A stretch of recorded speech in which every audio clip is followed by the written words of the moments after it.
Syrian anti-government groups struck a deal Sunday under intense international pressure to form a new opposition leadership that will include representatives from the country's disparate factions fighting to topple President Bashar Assad's regime, activists said.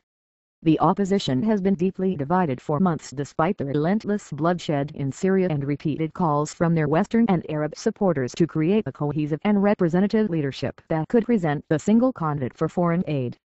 The agreement, reached Sunday after more than a week of meetings in the Qatar capital of Doha, could boost efforts to secure international support, and potentially weapons, that will be crucial in the war to oust Assad.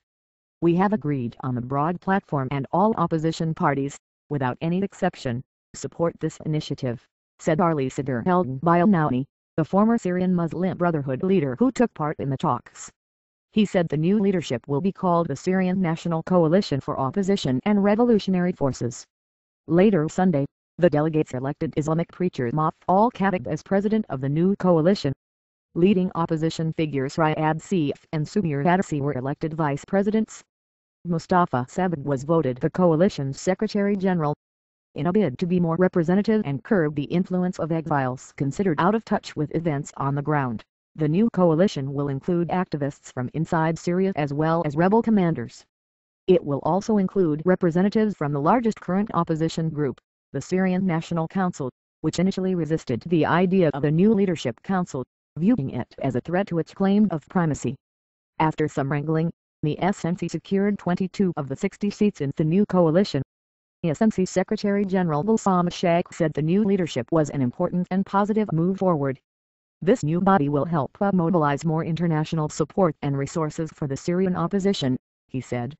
Another SNC member, Wael Mirzan, said the new group had the support of major regional backers including Saudi Arabia, Egypt and Turkey, which can open up new channels for funding. He said the SNC will retain its independence as a group, but will also fully back the wider opposition coalition.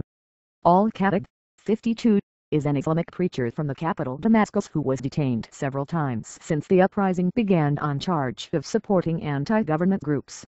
He ran as an independent. Al-Khatib, a geophysicist who used to work for a local oil company, left Syria earlier this year.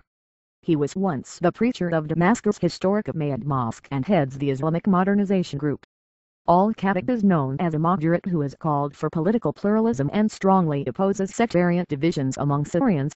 Naming him as a president of the coalition could be a move to counter Muslim extremists who are gaining power among rebel groups. Seif, 66, was a member of the so-called Damascus Declaration Group, the coalition of pro-democracy activists that came into existence after Assad came to power in 2000. Seif is one of the country's most prominent opposition figures. He was released from prison in July 2010 after years in jail for anti-government activities. He was arrested for the first time in 2001 for criticizing Assad and sentenced to 5 years in prison.